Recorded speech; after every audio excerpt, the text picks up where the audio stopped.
DJ Amit Tiwari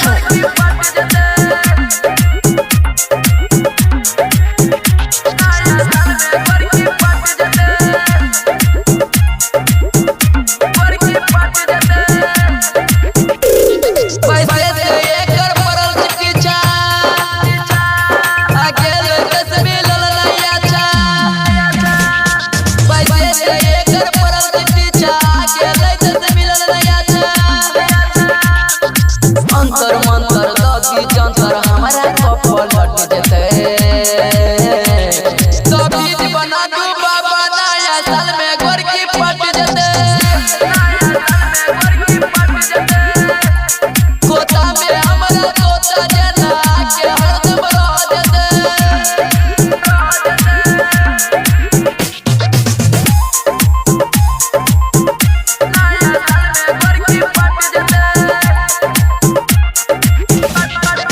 DJ Amit Tiwari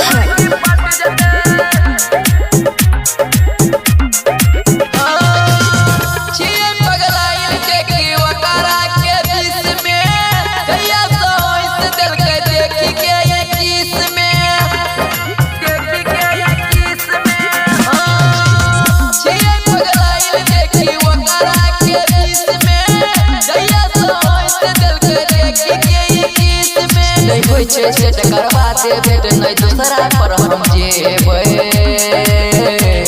तबीज बना दू बाबा नया साल में घर की पट जते गोदा में हमरा तोता जना के हरदम रह जते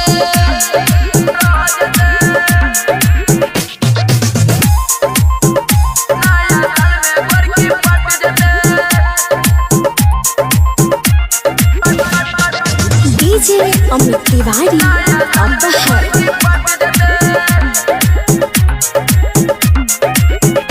लक्ष्मण सरोज के दिल ये करे पाइल